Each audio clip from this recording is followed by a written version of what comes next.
Ah, ahoy! Don't mind me, I'm just getting ready for a date. I'm trying the whole online dating thing, and my first match is looking like a winner. Look at that. I'm one lucky guy, and it's a good thing back in college I minored in manners. Oh, can't wait to meet her.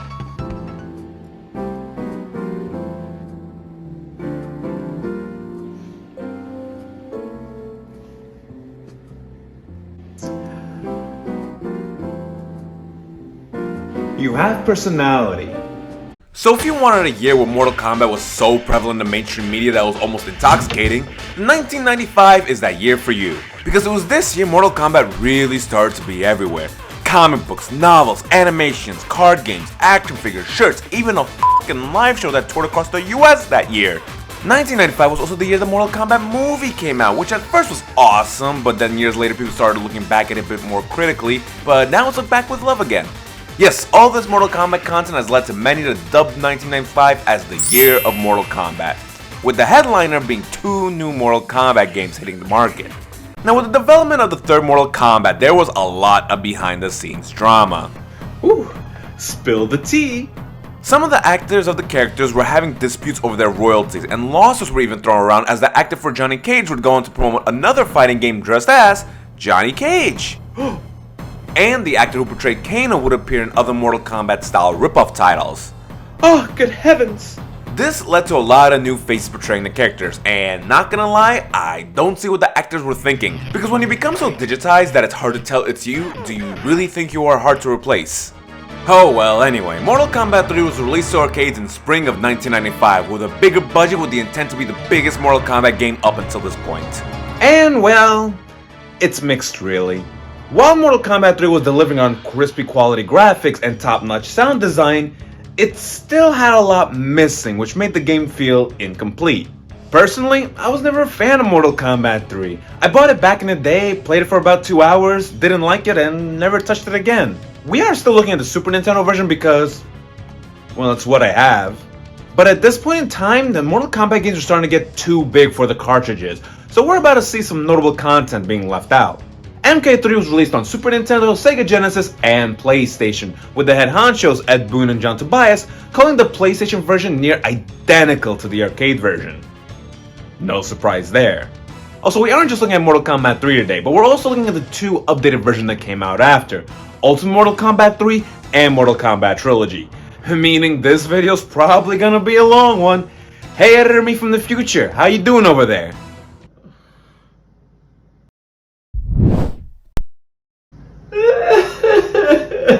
I hope my efforts are appreciated. So the story of Mortal Kombat 3 is that after Liu Kang defeated Shao Kahn in Mortal Kombat 2 to secure Earthrealm safety, Shao Kahn proved to be a bit of a sore loser, so using some loopholes via marriage, This is why you get prenups. Shao Kahn starts to invade Earthrealm, and it is up to our heroes to once again put a stop to him. So starting up, we have the logo flashed at us, and then we are taken to our menu with 2 choices of fight and options. So far, so Mortal Kombat. The layout's a bit empty though, this game could have definitely used some cool stuff here. First things first, let's look at the roster. We have 14-ish playable characters, and okay, reason number 1 why Soblev isn't crazy about Mortal Kombat 3, the roster is very underwhelming. When we look back at the Mortal Kombat 2 roster, it was amazing. So many cool and iconic characters, and if you asked me to take one of them out of the game, I couldn't do it. Here, God, I can name 5 that if they weren't here, I wouldn't complain. Now I know what I'm saying might be a bit blasphemous because this game is the debut of a whole bunch of iconic characters, and sure, I'll agree. But this is about who isn't here. So from the last game, out of the 12 iconic playable characters, only 5 returned in this game. Liu Kang, Kung Lao, Shang Tsung, Jax with cybernetic enhancements to his arms, and Sub-Zero, who for some reason decided he left his mask at home and went from being a cool mysterious ninja to a guy that looks like he works as a barista at Starbucks. Sonya Blade and Kano return as playable characters, which is nice, but the fact that the game omits characters like Raiden, Kitana, Reptile, Johnny Cage, and motherfucking Scorpion is abysmal. Yeah, face of the franchise, let's not put him in the game. Imagine Mario not being in Mario Galaxy and instead you play as Birdo. So Midway made some massive cuts, which led to 7 new characters debuting. First up, we have Nightwolf, a Native American shaman that has the moveset that you expect. Cabal, a speedy warrior with hooked swords who's a member of the Black Dragon who was brutally injured in the invasion and now requires a ventilator to survive that makes it look like he's got googly eyes. Sindel, the resurrected wife of Shao Kahn and Kitana's mother, she has a knack for flying and yelling, Just like Mom. and has one of the most confusing storylines the series has ever seen. Just like Mom! She starts off as the Queen of Edenia before Shao Kahn merged the realms and was forced to marry him against her will, but died when she tried to prevent Shao Kahn from doing to other realms what he had done to Edenia. So he had her resurrected and bewitched so that he can invade Earthrealm and have her on his side. But then in later games it's revealed that she was never bewitched at all. So was she good or bad all along? If she was truly on Shao Kahn's side the whole time, why would she stop him from trying to invade Earthrealm? And why would she need to be bewitched upon her resurrection? What's her alliance? I don't know, and I don't think Midway does either. But this almost schizophrenic storytelling makes me not give a shit about her. Anyway, rest of the roster, Shiva, a member of the Shokan race, the same species that spent the last 2 games harassing us as sub-bosses, but now that we get to play as one, she isn't as broken. How convenient. She's the only character here that wasn't portrayed by anybody, instead was made using stop motion. Thank God, imagine seeing this at the bank. Stryker, a New York City cop that for some reason survived the invasion and takes the fight to Shao Kahn using batons, guns, and grenades. He also for some reason looks like Will Ferrell.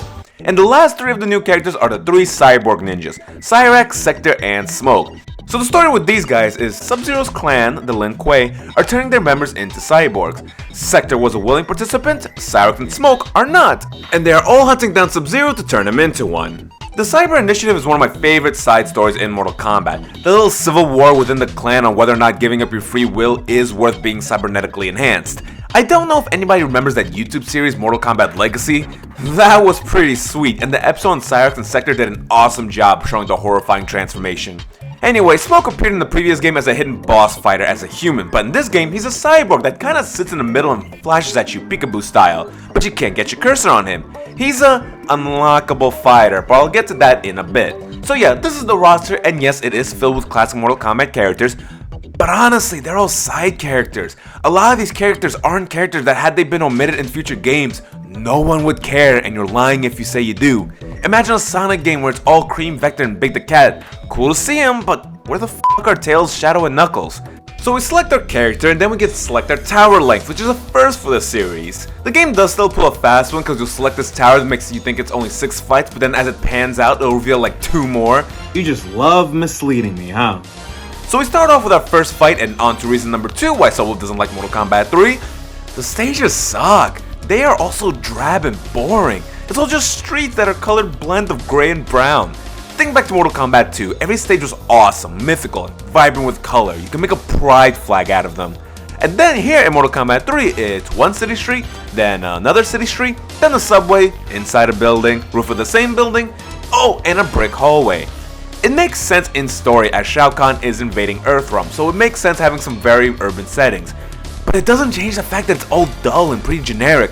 There are 3 good stages I like, which include the portal, the Gothic church that has so much color, and this wooden building that reminds me of that Super Mario Kart Ghost track. But you see, Mortal Kombat 3 sucks so bad with rotating its stages that it sometimes seems to forget about the wooden building and church stages despite those being the best ones. Instead, it rotates these 5 similar looking stages, and Mortal Kombat 3 gets really boring to look at really quick. One new thing MK3 adds is the ability to transition stages. If you uppercut your opponent, you'll send him to the ceiling and you'll find yourself in the next stage. It's kinda cool at first, but it also means you go through the small rotation even faster, and you'll really be seeing the same stages again. Now, is this a reason to hate Mortal Kombat 3? Yes, actually. For one, the game has 3 transitions, and 2 of them take you to a much worse stage. The portal is one of the few stages I like in the game, but an uppercut takes me to a brick wall. The subway also is a transitional stage that'll take you to one of the 2 street stages, which is also lame, but the subway hurts more cause that has a stage fatality. I'm a New Yorker, this is a realistic horror scenario, which is why I love reenacting it in video games. And the fact that any uppercut will take it away from me blows. If it was a crunchy uppercut that also summoned Dan the Toasty Man, that would have been a little bit better. Now let's talk about the gameplay and any changes that were made. We have the same old controls and special moves that we have to learn to use. My doctor asked that I stop writing Mortal Kombat codes in my body, so he gave me a notepad to write all these down. Why didn't I think of that? Shang Tsung again has the ability to turn into any character with a character specific button combination. But this has also made it that sometimes when you're playing as him, you just randomly turn to somebody and it's like, what are their moves again? Previously, Mortal Kombat had a bit of a fighting philosophy of the best offense is the best defense. If you just jump wildly at your opponent, it was not gonna go well if they were blocking. Blocking is the true secret of being good at Mortal Kombat. But for the third Mortal Kombat, Midway wanted to change things up a bit and have gameplay that encouraged more push-forward heavy offense. Combos became way more prevalent here than any other game up to this point, as on screen it starts to flash our combo and damage percentage. With MK3 they added a dedicated run button where you sprint towards your opponent to quickly close any gap and to start a brutal combo. This is our stamina meter, by the way. On the SNES controller that button is R, and it took me a few years to learn that because I'm so used to both these buttons being block. There were a lot of instances where I wanted to protect myself from danger, but then I ended up running at it. I'm not a fan of sprint combos in MK3. Small reason is that anytime I try running at my opponent, the SNES controller misreads my input as a jump and now I'm thrown off, I'm disoriented from what I want to do to what ended up happening, and I'm getting punished for it. But even if your SNES does obey you, it's not just run at the opponent and start f***ing up your controller. No, there are specific sequences which make sense, but god damn it, I can't find them online when I look them up. At this point, it feels like you just have to guess, and when I do manage a combo that lasts longer than 3 hits, it's like, yeah, how did I do that? Can I do it again? But my big reason for disliking the combo system is that it comes from the fact that I can't do it, and the computer will meanwhile knock out an 8-hit combo that takes half my f***ing health. Yeah, make that reason 4. You know, since I'm talking about the CPU, I might as well talk about the difficulty of the game. The difficulty in Mortal Kombat games has been something I've documented with graphs, and Mortal Kombat 3's graph is basically a heart rate monitor. Because this game isn't just hard. It's not just f***ing hard. It's f***ing relentless, dude. I'm starting to think the difficulty selection in Mortal Kombat games is just a f***ing placebo because this game is so unfair and so grueling in its difficulty, it's like a lion murdering a zebra that slept with his wife. Even at its low points, the opponents are still a handful, but hey, it feels good to beat them if you can, but then the immediate next fight they are so aggressive and so malicious, it feels like they are on a mission to double flawless me. The combos they unleash upon you, good god, the combos, they last what feels like days. Like, relax, it's not that serious. Sometimes Jack just grabs me and I feel like I have time to run to the store and get a coffee by the time he finishes with me. But then there are times where after losing a bunch, the computer just stands there like it's about to let me dish out attacks, which at first made me ready to talk about how that's not a satisfying way to win, but nah, they tricked me. They start f***ing me up even more. Mortal Kombat 3's difficulty was always insane, which is why I was never able to beat it back in the day, and what kinda caused me to roll my eyes anytime I think about it. But fortunately, this channel has no shame. God bless the 90s and all the cheats they gave us. At the main menu, you can enter any of these 3 secret codes to access cheats. We got cool stuff, cooler stuff, and Scott stuff. I'm more of a stash guy. All of these take you to different menus where you can activate different cheats to try to make the game better. Stuff like double damage, disabling blocks and sweeps, extra time for fatalities, 30 continues, it's all here. Hilariously, the ability to pause is a cheat. That's kinda silly. We can also play a mini game, which is just a fun game of Galaga using Mortal Kombat sound effects. We can also enable smoke, Toxic. which is how you unlock smoke so you can play as him. That's why I say unlock, because you don't unlock him by accomplishing something in the game and boom, he's yours forever. The only way to play as Smoke is to use these cheats, which brought something else to my attention. There are no secret fighters. Which isn't really a make or break when it comes to Mortal Kombat, but come on, finding Reptile in the original game was such a cool experience, and fighting the secret fighters in MK2 was also pretty neat. Now, I should mention, in the original arcade game, there were 2 secret fighters, one being Smoke, who made it onto the game as an unlockable fighter, and the other was Noob Saibot again. But Noob, to my knowledge and what I looked up online, is nowhere near here. Which is kinda lame that MK3 couldn't just add him. I wouldn't have thought it would take too much space to add a character that's just a blacked out version of another model using somebody else's movesets. But anyway, with all these cheats in hand, you can try to make the game your own experience. Give yourself a fighting chance. The 2 cheats I often frequented were the 1-button fatalities and disabling blocks.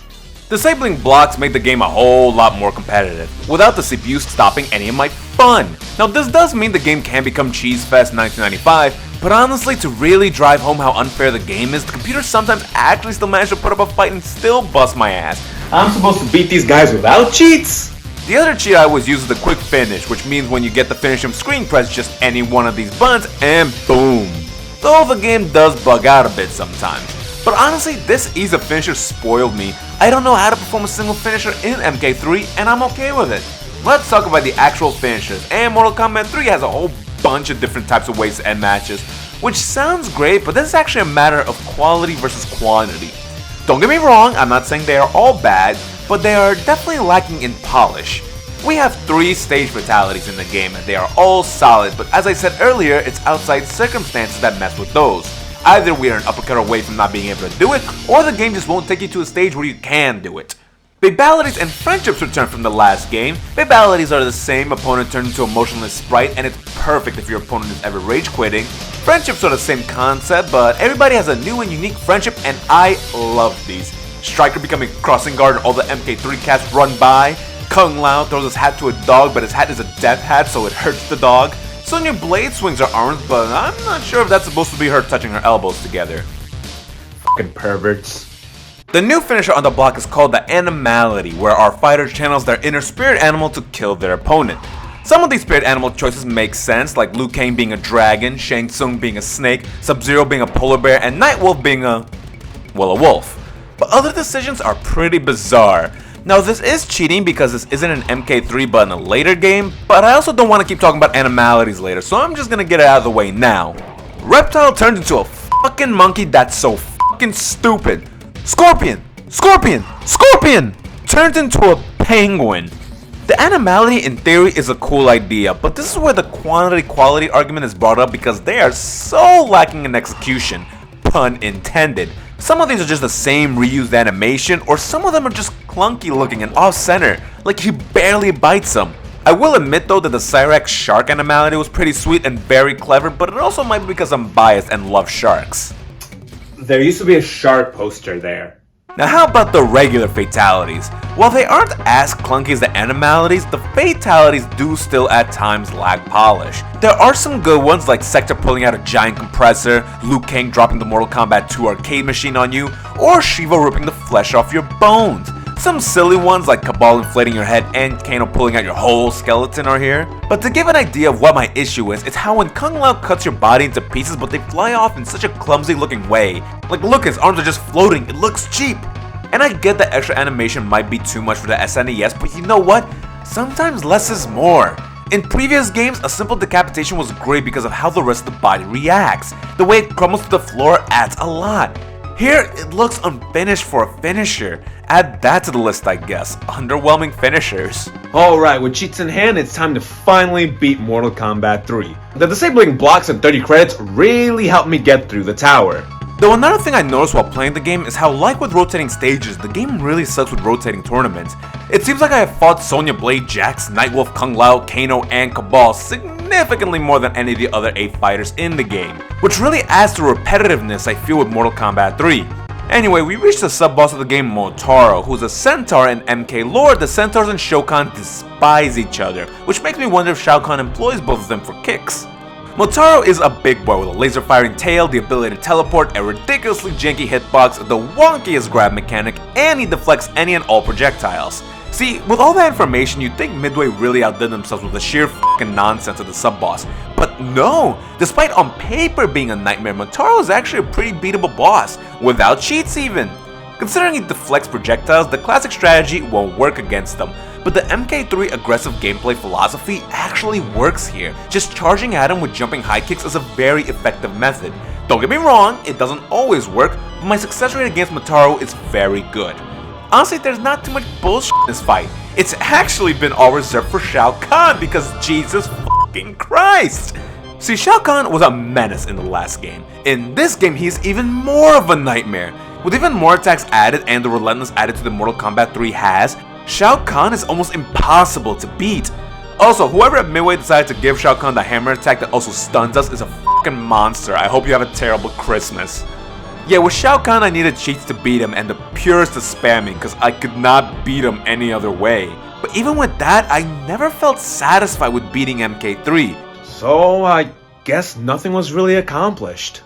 Anyway, Shao Kahn blows up, we are the champion, and we get our character-specific ending, the end, roll credits. I feel like I should mention multiplayer, even though I don't have the drive to find anyone to play Mortal Kombat with. MK3 introduces combat codes that can be used to change things up. Alright, that's multiplayer. And that is Mortal Kombat 3. And if it sounds like I ragged on the game a bit and hated it, that's because I did. The roster is bland, the stages are boring, the finishers are unpolished, the gameplay is unfair, and beating it didn't feel good because I cheated. There's just nothing about Mortal Kombat 3 that I liked. I played it just to play through it, not because I liked what I was doing. I can appreciate what it brought to the series, like a bunch of cool characters and some story arcs like the Cyber Initiative. The music has this Western electronic feel which matches the setting. I liked it, I know some people didn't. The whole game just felt incomplete from every aspect. Which is something a lot of people thought. Mortal Kombat 3 was always going to have a hard time following up Mortal Kombat 2, but it still managed to disappoint even more. Now still, it was a commercial success. I mean, it's Mortal Kombat, of course it was. But everyone knew it was missing something, missing a lot actually. And Midway knew it too, which is why a few months after MK3's release, we got Ultimate Mortal Kombat 3. So the second game we got in 1995 was actually just an updated version of the first game. Midway saw the problems the game had and fixed them by improving the roster, the stages, and even the gameplay. This time in the fall of 1995. Like always, it made its way to home consoles via Super Nintendo, Genesis, and Sega Saturn. Oddly not PlayStation. But like MK3, UMK3's best version was definitely the CD version of the 5th generation. So once again we are stuck playing the duped 4th gen version. Now I never played Ultimate Mortal Kombat 3 on the SNES, but I do still have plenty of experience via online ROMs, emulation, and the iOS version that was available back when I was in high school. That's right, back in the early to mid 2010s, Ultimate Mortal Kombat 3 was on iPhone using 3D models. It's no longer available, but I do remember spending a good chunk of time in it. But anyway, back to 90s consoles. While Mortal Kombat 3 didn't suffer too many cuts in its transition to 16-bit consoles, Ultimate was a much bigger game and had cuts made. But we did get compensation. Now even though I'm playing the SNES version, I'm not playing this on my Super Nintendo. That's right, we are going to be playing Ultimate Mortal Kombat 3, the Ultimate Fighting game, on the Retron 3 HD. It's a 3-for-1 console you can get on Amazon that plays NES, Genesis, and SNES games, with both options of using video out and HDMI. Sweet! See, up to this point I've had to use a converter that also needs an outlet, which adds a whole bunch of wires to my office when capturing video game footage. With the Retron 3 HD, no need! It's a cool little device, very useful and cost efficient. Though sometimes you do have to jam the cartridges in there, which always leaves me scared I'm about to break them. You'd think I'm doing an ad right now. So Ultimate Mortal Kombat 3, the Ultimate Fighting game, was set out to improve the problems with MK3 and fill out what was missing. Well, thankfully I still have my list right here, so let's see if it does. So we have the exact same menu layout with a different background. Could use some cooler stuff though. After pressing start, we are given more options. Wow, that's a first for Mortal Kombat. These are just multiplayer options, but as I said earlier, I have no desire to play multiplayer with anyone, so I'm just gonna leave it as is. Looking at the roster, holy shit, it's so much better! See, this looks like a proper follow-up to Mortal Kombat 2's roster. Instead of 14-ish, we now have 23. All the characters from Mortal Kombat 3 returned to Ultimate Mortal Kombat 3 except for Shiva, but that's only because of the limited storage space on the SNES cartridges, and she was one of the many cuts this game had. But hey, remember what I said earlier? Here, God, I can name 5 that they weren't here, I wouldn't complain. A lot of these characters aren't characters that had they been omitted in future games, no one would care, and you're lying if you say you do. So I'm not complaining, especially considering us Super Nintendo owners got compensated for lack of Shiva with 2 extra characters. Both the ninjas Rain and Noob Saibot. Now the Black Shadow Ninja Noob Saibot was a hidden fighter in Mortal Kombat 2 that was also supposed to be a hidden fighter in Mortal Kombat 3, but didn't make it due to cuts. So it's good that we finally get to see him, and he has his own moveset, which is the cheap nonsense we know him for. Rain, on the other hand, makes his debut here, the purple-clad water-based ninja that comes from Edenia, the same realm Katana comes from. He's always been one of those far background characters in the MK series, which is why I was really glad to see he start getting some more screen time in recent Mortal Kombat games. His moveset in the game wouldn't tell you he's water-based, as his special moves are lightning, sweet chin music, and mind control. Don't kick me. Anyway, for the rest of the roster, Smoke is no longer an unlockable fighter, you can just select them. But one cool thing about this game is that if before a fight, if you hold down a bunch of buttons at the start of a match, Smoke will revert back to a human with its own moveset that is literally just Scorpion's moveset, but hey, it's still legitness nonetheless. Kinda reminds me of Smash Bros. Brawl, where if you pick Samus and hold down certain buttons, you'll start the match as Zero Suit Samus. The returning characters we got are Katana, Melina, Reptile, and thank fucking God, Scorpion. I'm still shocked I made that initial decision to cut him. Jade, another secret fighter from Mortal Kombat 2, also makes her playable debut here. The Red Ninja Ermac finally officially appears after 2 games of speculation on whether or not he existed. And the last new character added was the original Sub-Zero, fully masked and looking like a ninja rather than an employee at Best Buy trying to sell me a fucking membership. This is the Sub-Zero from the first game who was killed by Scorpion, mysteriously reappearing. There is no real story to it, it's just a bonus. Plus, anyone who knows Mortal Kombat lore knows that the original Sub-Zero did get resurrected and became Noob Saiba, so the fact that we have the OG, the new G, and what the OG became in the same game is fun. Kinda like the Spider-Man meme or a bunch of different links being in Smash Ultimate. Okay, I'm gonna stop making comparisons to Smash Brothers. But anyway, the roster is so much better that this is the first problem solved. Sure, it is still missing Raiden and Johnny Cage, but those are more for story reasons, which I'm more easy to forgive. Raiden is using his power to protect the souls of Earthrealm warriors so that they can defeat Shao Kahn, which, okay, sure. He does still appear in Nightwolf's friendship though. And Johnny Cage isn't in the game because in canon, he is killed off. Now, I'm not sure if that decision was made because of the lawsuit nonsense, but it was bold. I need some more fucking tea. So we select our character and pick our tower with now 4 options instead of 3. We jump in and boy oh boy, I don't know if it's the newer fresher look at the game, but it looks so much crispier to me. The graphics could very well be the same from the previous title, but the fact that the stages here are a lot better just makes the game look better. No, UMK3 has 7 stages, which is less than MK3's 10, but this is probably another quality versus quantity argument as all the stages here are amazing and so vibrant. The desert, the Netherrealm, the portal, the dock, which has more color and is more appealing than the streets. From MK3, only 2 stages reappear. The rooftop and Shao Kahn's tower, which is exclusive to the final boss. I am slightly bummed that my favorite stages from MK3 didn't return, but honestly, it's fine. The game looks great! That's another problem solved. Oh, but what about the stage transitions? Well, only one stage featured that, and of course it has to be the best stage. Same issue as before, where any uppercut will send you to a worse looking stage, but I'll take this stage of Khan sitting in the background compared to a brick f***ing wall. I can get that at the menu. Though unfortunately it's slightly worse here because of the fact that the Netherrealm holds the only stage fatality in the game. An issue here with the stage rotation. In Mortal Kombat 3, if you go from stage 1 to stage 2 mid-match, the next fight will start in stage 3, which made you go through the rotation faster, making the game feel like it had less stages than it actually did.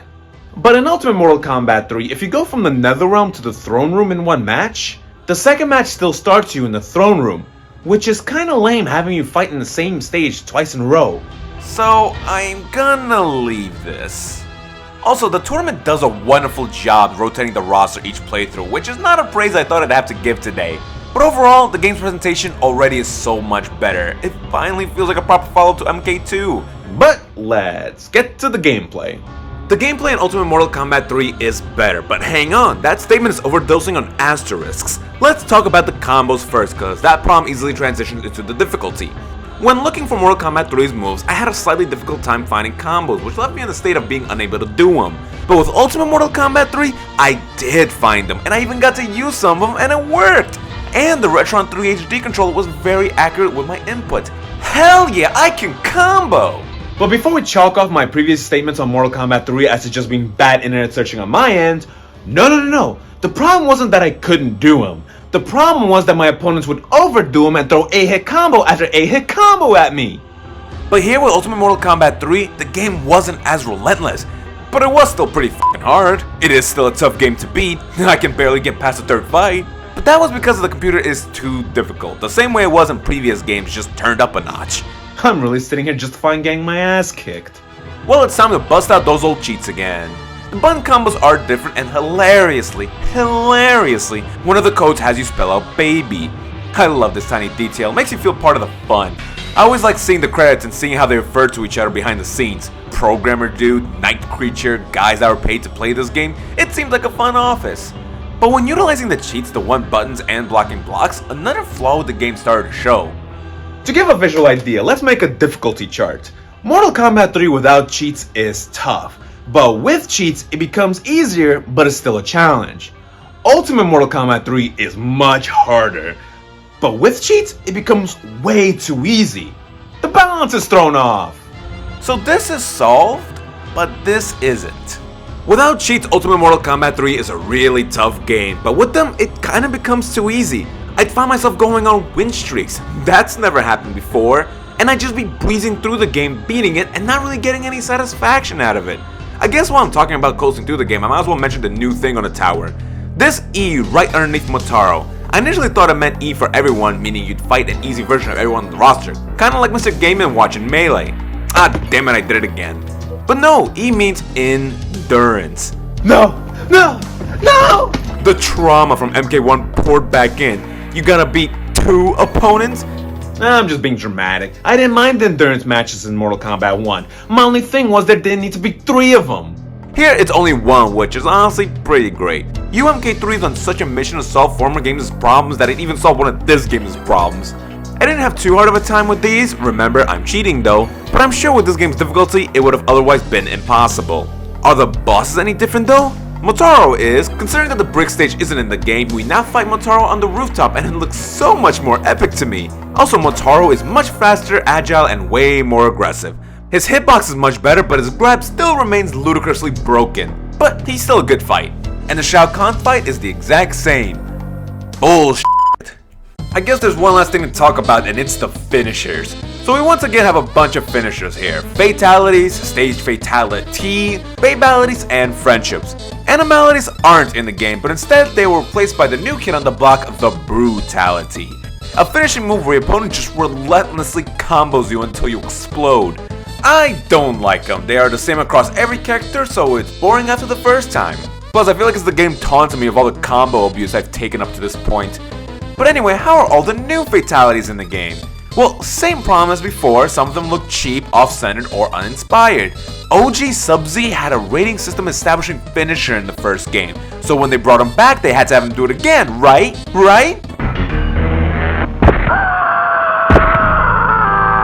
Screen cuts to fucking black, and it's not because they were censoring it, it's because they just didn't want to animate it. One thing I did notice was changed was Scorpion's second fatality where he teleported us to hell and an army of scorpions would fuck us up. That cuts to black, but it makes sense. I feel like the SNES wouldn't have been able to handle all the scorpions on screen. I know I can't. So they instead just had scorpions send you to hell where you'd burn to a crisp. And you know what, I've been playing a lot of Doom lately, so I'm in a hellish mood, I guess. It's a good substitution.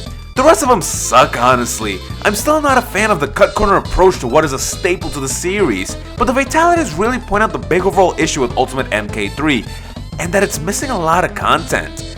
The announcer doesn't say the fighters' names, he even calls brutalities fatalities, characters are missing moves, and some of them are even missing finishers. If you do a friendship with OG Sub-Z, he kinda gets stuck and doesn't do anything and friendship just pops up on screen.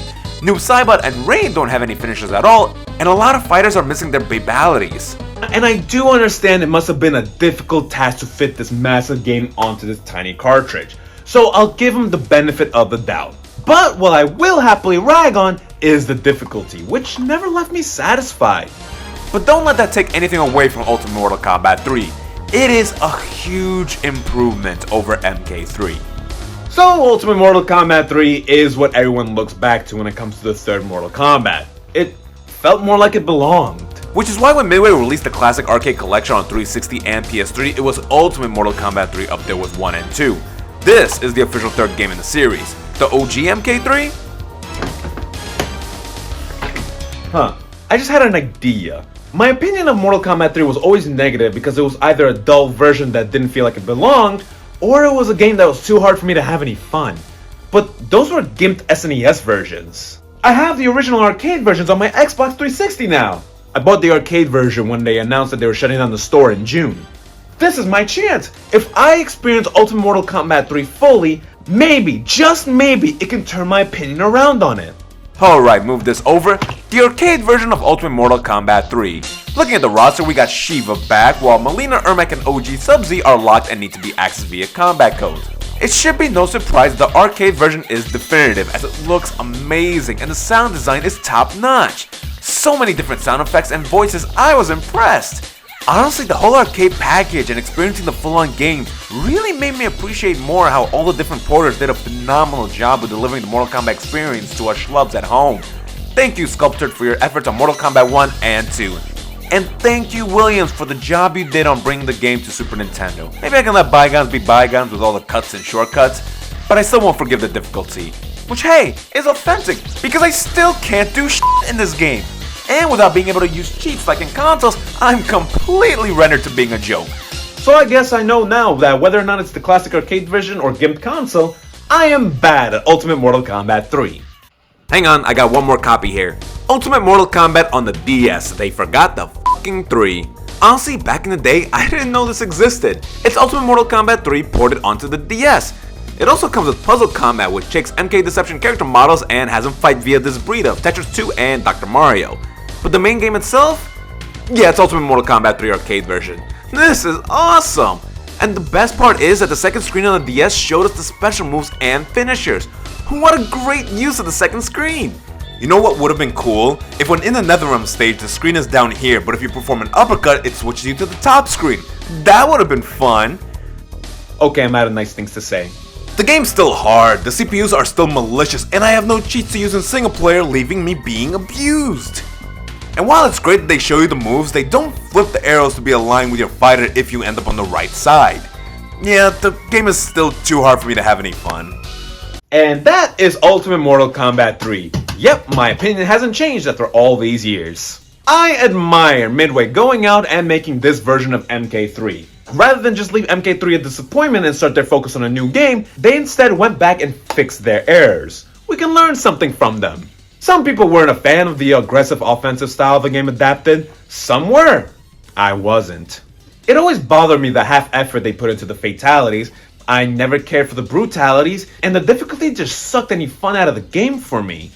Despite some mixed critical responses, the game again was still a commercial success. While not on par with the previous two installments, Ultimate Mortal Kombat 3 is still a very respectable sequel. But believe it or not, there was still one updated version released. In the fall of 1996, a year after Ultimate Mortal Kombat 3, we got Mortal Kombat Trilogy. Now, I was always under the misconception that Mortal Kombat Trilogy was going to be something like what Mortal Kombat Arcade was on the 360, or Super Mario All-Stars. Just a screen with 3 options of which Mortal Kombat you wanted to play and it'll just emulate the game.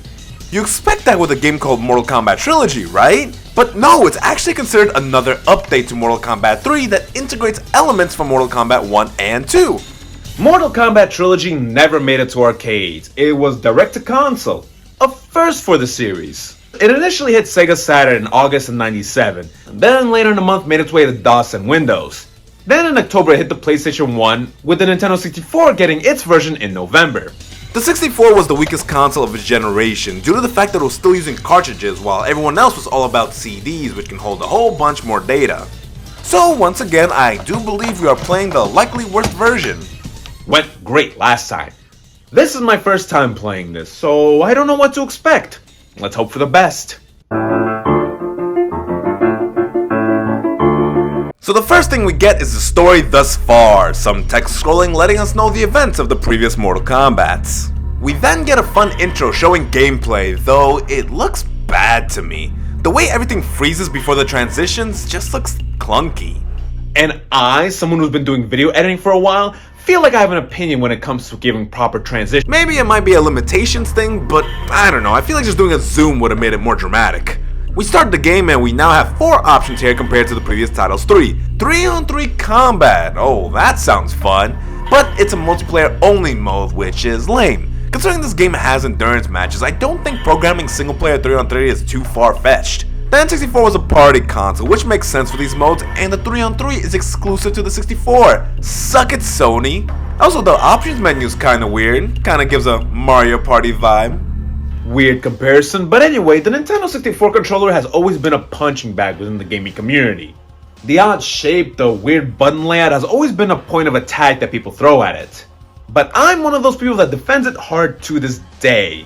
For a lot of games, it works amazingly, but here, I must admit, using the N64 controller blows. These 2 buttons are the punching, these 2 buttons are the kicking, and these 2 buttons are also the block and run buttons. We also have them up here, but rotated, which is kinda annoying. The layout is very odd. Having the block and run buttons separating the attack buttons is a messy situation. But to MK Trilogy's credit, we can map our buttons. And it became better, but still, using the tiny D-pad for attacks was tough. Looking at the roster, we have 26 characters at our disposal. Noob Saibot, Rain, and Shiva are all here along with every other character from Ultimate Mortal Kombat 3. But finally rejoining the fold are Raiden, again with a Y, Johnny Cage, and Baraka.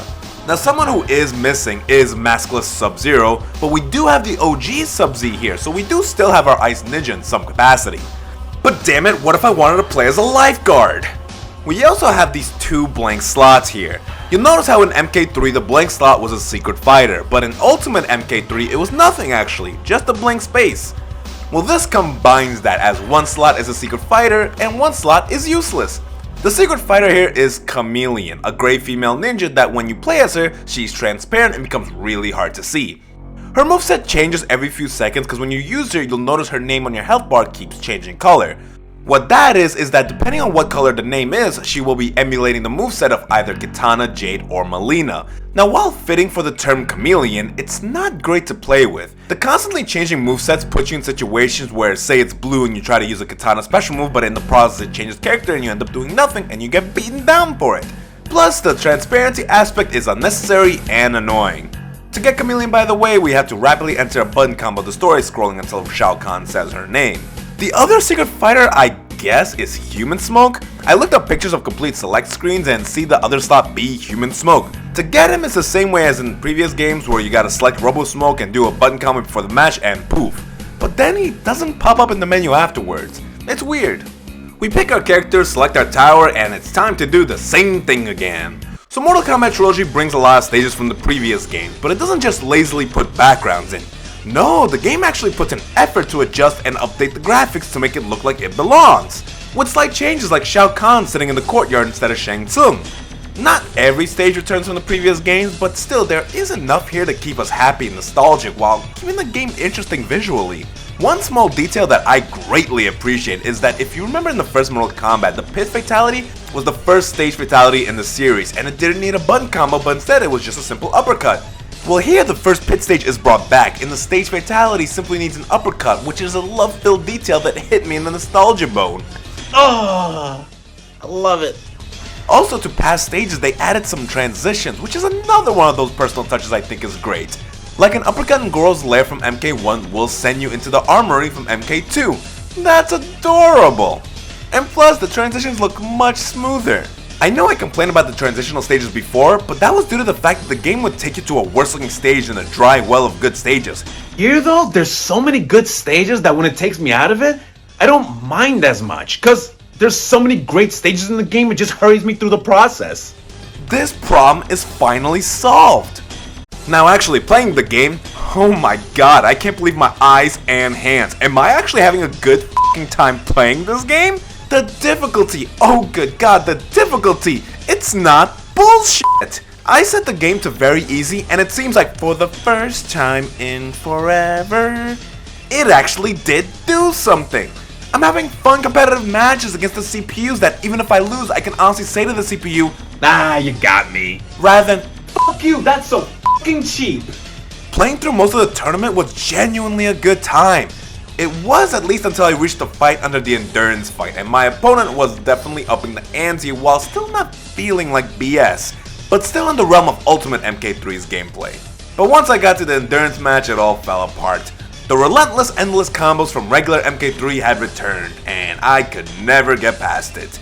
And speaking of regression, the game once again sucks with rotating the near 30 characters with each playthrough, meaning I'm always fighting the same tournament. God damn it, you started off so well, what happened?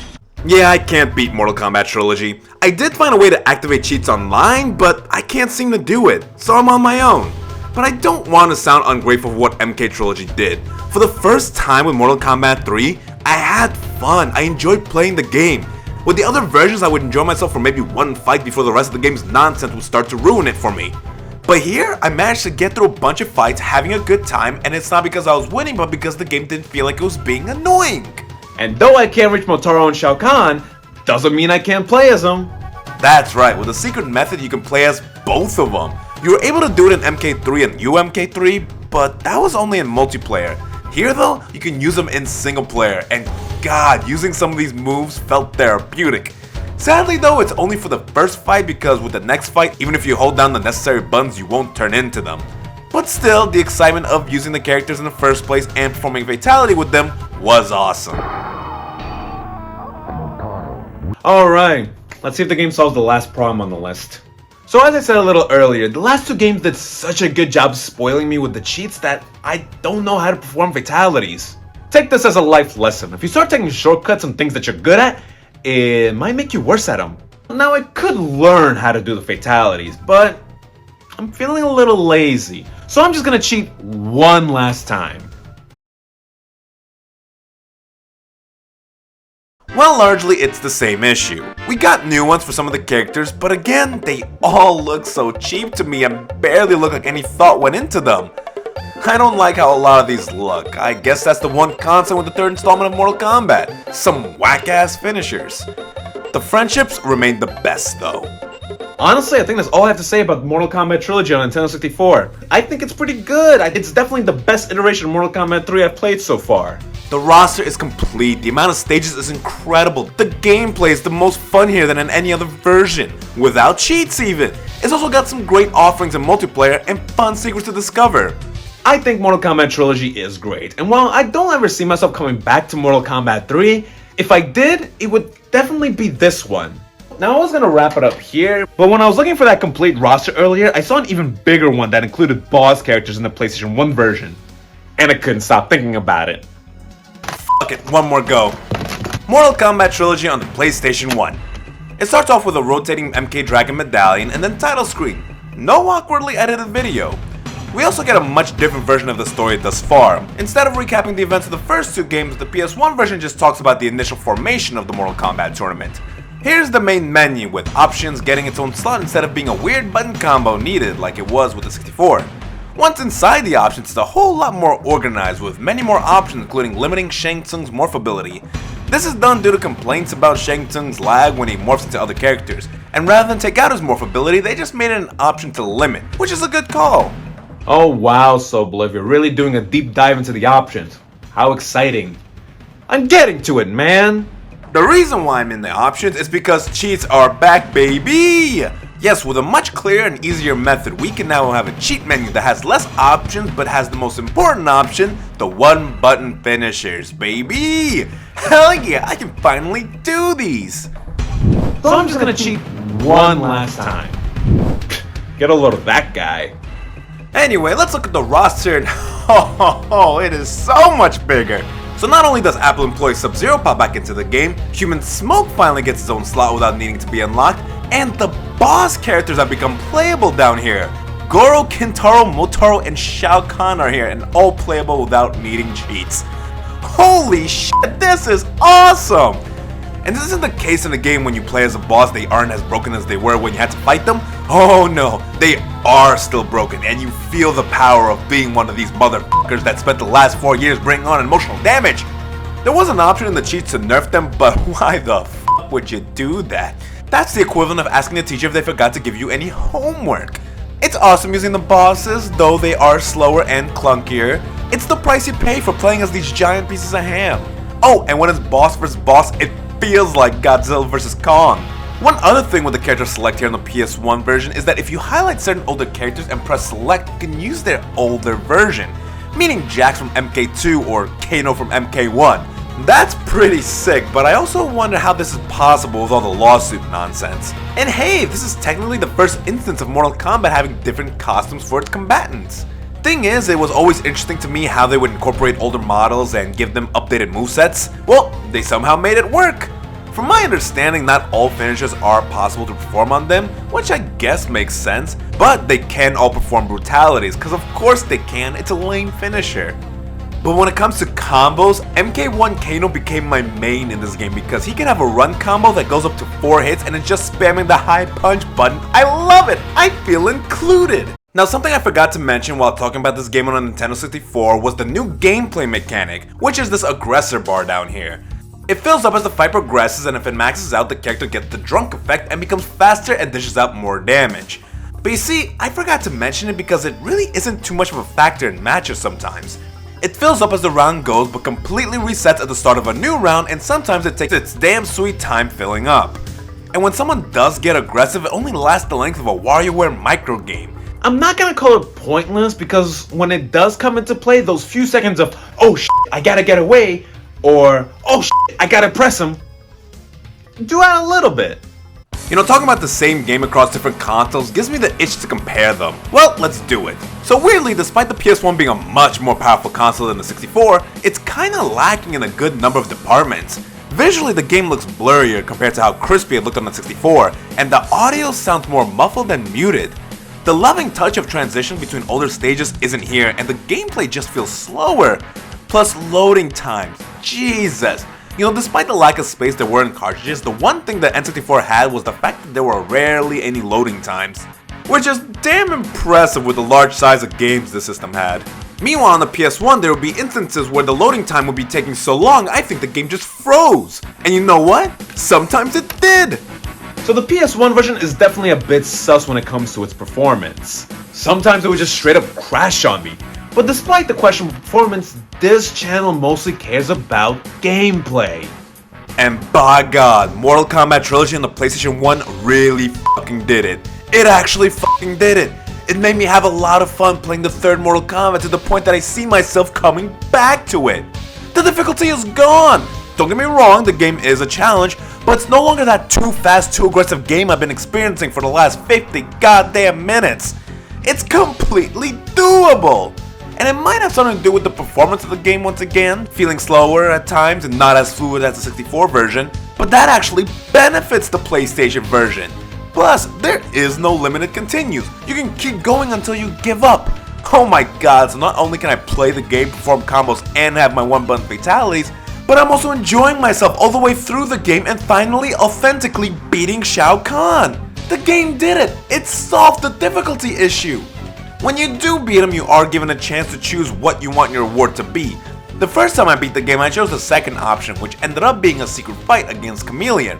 Oh no, but this isn't the same Chameleon. It's a new Chameleon, but this is based off the male ninja characters. So the N64 you get a female and the PlayStation you get a male. Okay.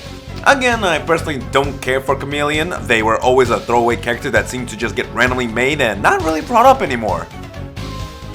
Okay, in all fairness, I wrote this script before playing Mortal Kombat 1. Mortal Kombat Trilogy on PS1 is pretty great. When I beat the game, I was so excited to play as a different character and try to beat it again and see the other prizes. Something I haven't felt up to this point this whole video.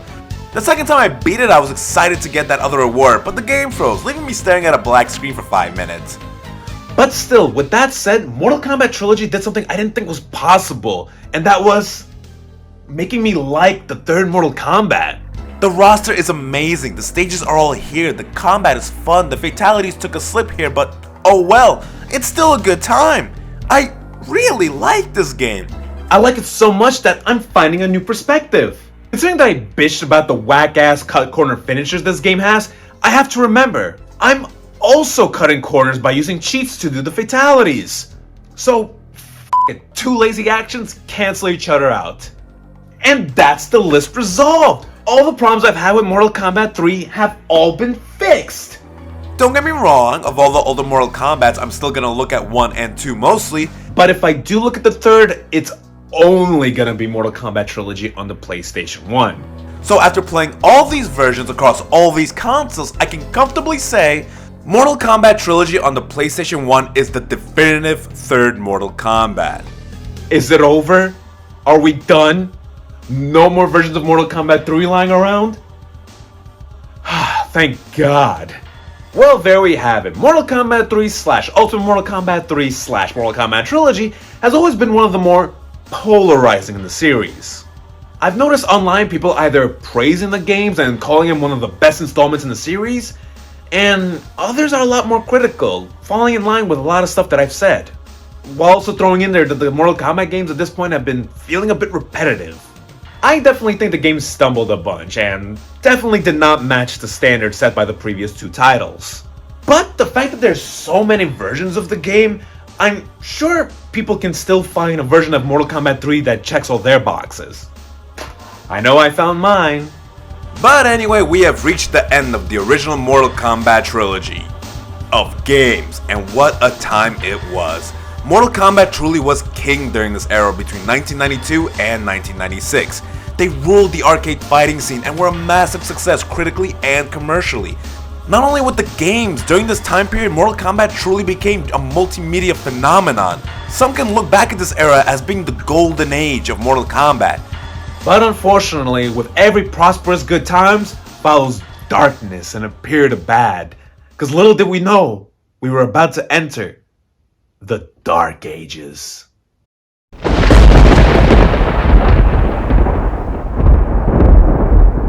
But that'll have to wait, because after playing Mortal Kombat 3 for the last pissing 50 fucking minutes, I need a break from Mortal Kombat. And what perfect timing! I have another online date to head off to. Hopefully it goes better than the last one. So you're saying you come with Doom 3? Oh, hell yeah! Where's my fucking kidney?